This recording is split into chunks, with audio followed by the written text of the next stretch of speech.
On this third episode of the Deep State series, we'll cover the bloodlines of the Deep State and how to understand the way they work. Here's part 3 of the Deep State on the Edge of Wonder. Wonder. Welcome everyone to Edge of Wonder. I'm Rob. And I'm Ben. Have you ever been curious about that shadowy organization many people refer to as the Illuminati or the Deep State? You've probably heard that this organization is a group of secret societies. Some have heard it's specific corporations, some have heard that it's something called a Committee of 300, and some have heard that this organization at the highest level is really a sophisticated group of families. Well, you're all right.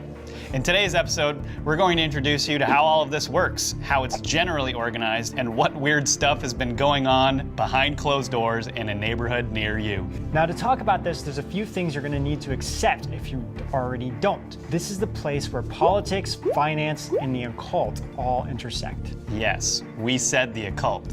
It's literally the things we've all been taught to deny and call superstitious and ridiculous, when in reality, it's all actually real. Numbers, symbology, rituals, etc. This here is the head of the tentacles that is centrally connected to almost every other conspiracy. Also, QAnon makes a lot of references to this. From what we've read, many people have lost their lives getting this information out. The book we're pulling most of this information from is called Bloodlines of the Illuminati by Fritz Springmeier, which we ended up finding on the CIA website. We will be focusing on Fritz Springmeier's research, and for good reason. From this episode, you'll find in our subsequent videos a wealth of new information you definitely never considered, all leading up to Halloween. So sit back and have a refresher on this info. In some previous episodes, we talked about the Committee of 300 and the drug epidemic. If you haven't watched those videos, we definitely encourage you to do that. So who directs the Committee of 300? It's something called the Council of 13, the 13 bloodlines of the Deep State. Why are they called bloodlines? It's because this is exactly what's important to them. Everything revolving around these 13 families have been shrouded in mystery, which has made it extremely difficult for this information to come out. But through the research and many sleepless nights of a lot of people, you can find it if you dig. To understand the 13 families, you have to understand history, particularly the history as portrayed through the Old Testament and the New Testament, from which the 12 tribes of God were documented. Bear with us here while we establish the scene for you. The 12 tribes of God's Israel, according to the Bible, are Reuben, Simeon, Levi, Judah, Zebulun, Issachar, Dan, Gad, Asher, Naphtali, Joseph, and Benjamin. Not this Benjamin, Benjamin. So think for a moment, if you will, how many apostles Jesus had. He had 12. Not to say that these are from the bloodlines, the point is to show that the number 12 seems to have some weight. This gets important as we move forward. So actually, that's where my name came from. My dad named me after. See? So there you go. But let's pretend for a moment that, if you don't believe any of this, but let's just pretend that Satan is real. When Lucifer was cast out of heaven, he was not mildly upset. He was royally pissed off. And to satiate his anger, he looked to God's chosen bloodlines. Everything he did became an exercise of spitefulness towards God. To quote Fritz Springmeier, in mockery and imitation of God's 12 tribes, Satan blessed 12 bloodlines. One of these bloodlines was the Ishmaeli bloodline, from which a special elite line developed alchemy, assassination techniques, and other occult practices. One bloodline was from Egyptian Celtic Druidic, from which Druidism was developed. One bloodline was in the Orient and developed Oriental magic. One lineage was from Canaan and the Canaanites. It had the name Astarte, then Astorga, then Ashtor, then Aster. The tribe of Dan was used as a Judas Iscariot type seed. The royalty of the tribe of Dan have descended down through history as a powerful satanic bloodline. What? Okay, so this just got crazy. Yeah. Magic, alchemy, occult practices, like for real. If you want to understand how this plays into everything, you need to keep watching. One of the bloodlines apparently comes directly from the line of Nimrod of ancient Babylon, Anunnaki? So you might be wondering, well, where's the 13th bloodline? Now, understand that we're just telling you what they believe here, and we'll quote Fritz again. 13th or final bloodline was copied after God's royal lineage of Jesus. This was the satanic house of David, with their blood, which they believe is not only from the house of David, but also from the lineage of Jesus, who they claim had a wife and children.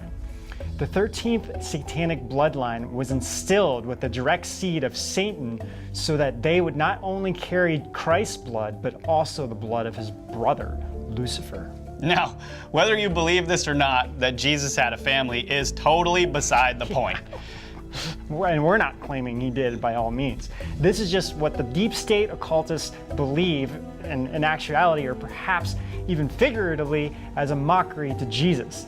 They've included this 13th bloodline to represent that. So now you're asking, what are all these 13 families? Some of them you may know, and some of them you may not have heard of. The families have been covering up their relationships in history throughout and have performed many tasks through organizations or proxies. Some have even changed their name.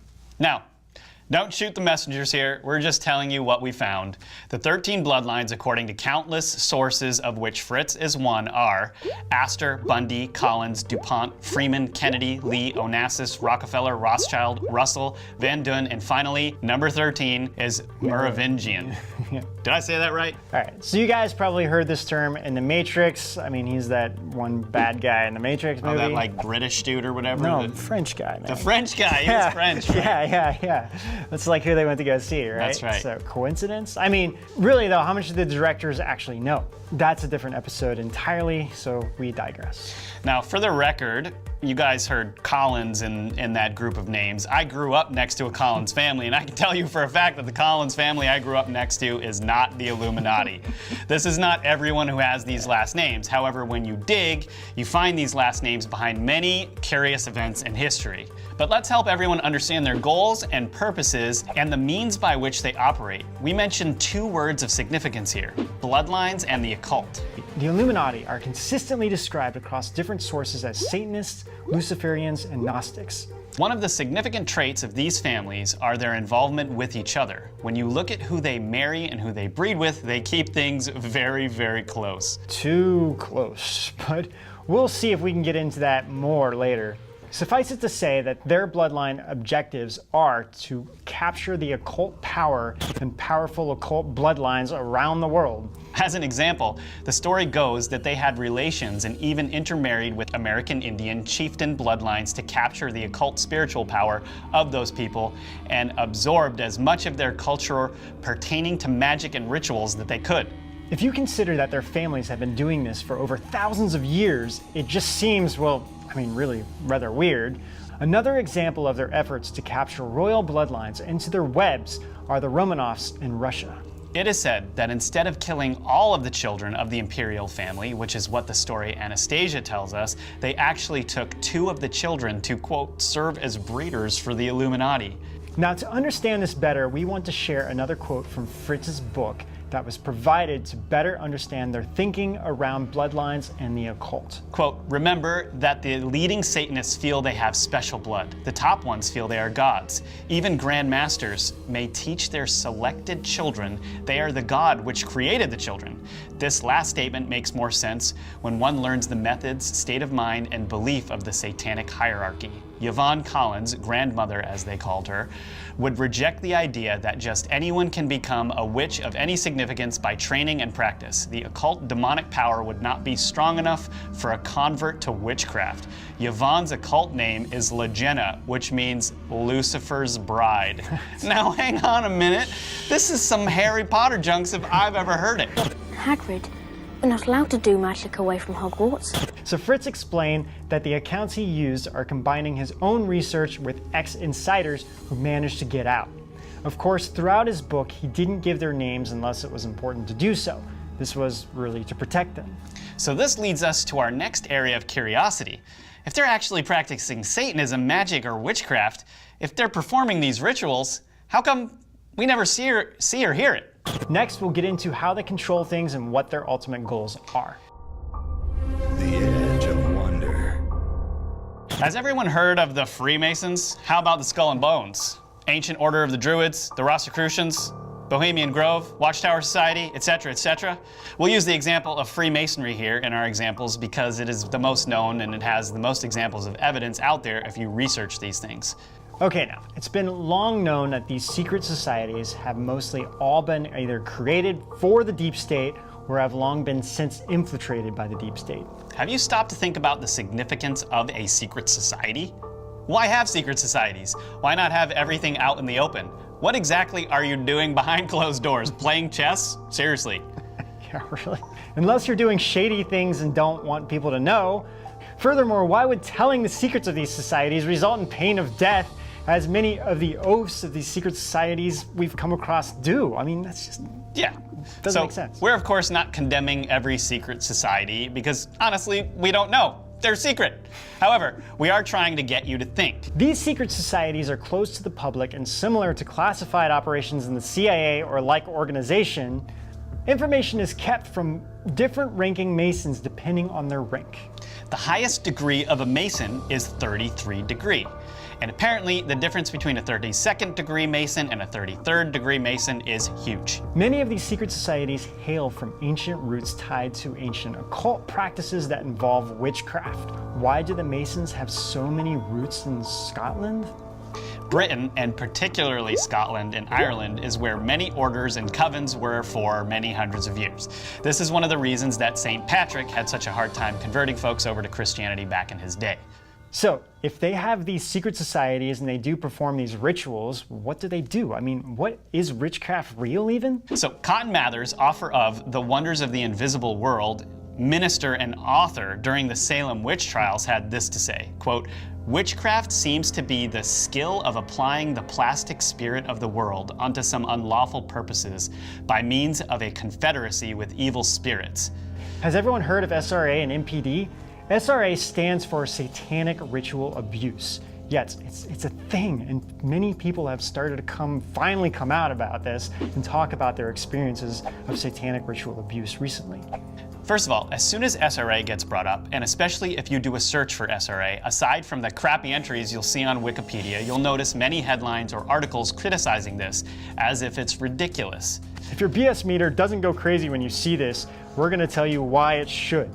Normal, rational human beings should take claims from people of this nature with the highest concern. Now, as an example, if an order that's similar to the KKK stormed into someone's home, or worse yet, stole children or trafficked children for purposes of something as deviated as sacrifice, who wouldn't get beyond wrathful about that? Now, this isn't to say that any claim of SRA is real, but it should be taken extremely seriously. Why do we even need to say that? All of us have been trained to completely laugh, ignore, or make fun of things regarding the occult in real life. Why? The word superstitious is even used as a stick to beat people. We'd like to read a quote from Bloodlines that was given to Fritz from an ex-insider of the deep state. We've taken out the name of the family in an attempt not to raise any more eyebrows than we need on YouTube's algorithms. 7 children in white were brought in from generational satanic families and presented before Grandmother X.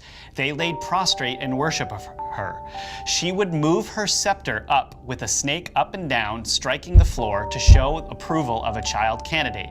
Then 7 other children were sacrificed for the 7 approved children, 1 for each child, whose name would be then written with a quill using the sacrificed child's blood.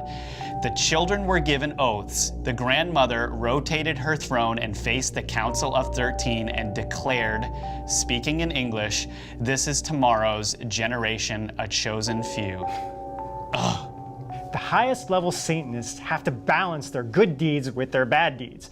This actually adds up if you understand the laws of karmic retribution, but their understanding of this is super skewed. If all of you want more information on rituals and witchcraft, comment below and we'll provide some insane videos on the history and legitimacy. Bear with us now as we try to wrap this up and explain the deep state's ultimate goals. So far we've touched on a tip of the iceberg, but you're probably still wondering, well, how do they do it all? How is this all possible to control everything? Well, different families as a part of the deep state have different roles. But one thing you'll find is that these families own an incredible amount of the world's wealth. Take the Rothschilds, for instance. All of the families of the deep state, the Rothschilds, seem to be the wealthiest. Add on the Rockefellers and the Vanderbilts and the Astors, Think about how much money all these families have. Not only have they been successful at building their fortunes, but also keeping the money circulating among themselves.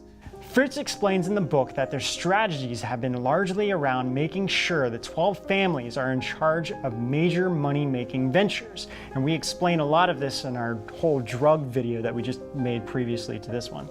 So the Rothschilds are reported to own 167 of the most major banks around the world, which we ended up saying in the 300. Okay, the poet Heinrich Heine said, quote, "Money is the god of our time, and Rothschild is his prophet," unquote. This may seem kind of funny, but Fritz alludes to that the Rothschilds really do believe that money is God, and with it, anything can be done. When you own all of the wealth, you have family in all of these positions through interfamily breeding combined with as much spreading of your bloodline as you can manage, and you're able to pay off as many people as they can, it becomes easier and easier to control things, would it not? This wealth, this power gave rise to the Committee of 300, who, as we've shown, intends to control the world, lessen its population through drugs and other methods, and make the New World Order or this one world government a reality. Which brings us to finally, what is the goal of this strange occultic secret entity everyone calls the Illuminati with their weird rituals and strange practices? Their ultimate goal is to combine their satanic bloodlines, occult powers, and their financial dominance to herald in a one new world government and the Antichrist to create hell on earth in spite of the divine. This is what these people think and what they want. Many people think that in the final days, this would be something that would just happen, as in a story that a figure like Hitler would appear and bring the world to its knees. The deep state has been working for 100 years to manufacture this situation. And when you look at their controls over the world's corporations, research institutes, finances, government organizations, intelligence agencies, etc., it no longer remains a laughing matter. For years, it has been this group behind every side of an argument, profiting and controlling, manipulating, and literally creating the history we've all been a part of. But for all of their planning, their financial prowess, and their misuse of occultic power, never could they have expected to be in a position like they are today, quaking in disbelief as the divine and the good people are making moves against them. Okay, so reports have said that these families are now very weak. And for the rest of it, we're gonna have to watch and wait and see what happens. But for part 2 of this episode, we will dive into a lesser known bloodline and share a little with you about the author here and what seems to have happened to him since he released this information. And that about wraps up our episode on the Illuminati, your introduction to the Bloodlines. What did y'all think? Please leave a comment and let us know below. Yeah, and also, I mean, a lot of this QAnon has been talking a lot about this, and it really seems to be playing out. And that's why also we wanted to do these episodes for you guys. You know, there's so much going on. Q's been posting so much. We just wanted to be able to be like, okay, here's kind of the background of really what has been going on. All we can say, guys, is what humans don't believe is all about to come to light. It's true, and everyone will be seeing it for themselves. In the next video on Bloodlines, we're going to talk to you more about where we found this book, who the author is, and what we found out, which should put minds at ease about the legitimacy of the information. So guys, what did you think of this episode? I hope you liked it. Please comment below, and also don't forget to hit like and subscribe and hit that notification bell. And until next time, we will see you guys out on the edge of the Illumidonkey. Hey everyone, have you been enjoying Edge of Wonder? Do you want to help us keep creating new and exciting content every week? Now's your chance. Go to edgeofwonder.nyc. So guys, we just launched our own version of Patreon, our exclusive donation page where you can pledge monthly at a minimum of $1.50 a month. But we'll have different tiers of subscription, which will have different offerings depending on how much you pledge. And we want to keep focusing on making great content for you guys and grow it into something you guys will love. So where is it? edgeofwonder.nyc. Anyway, we love you guys, and we'll see you out on the edge.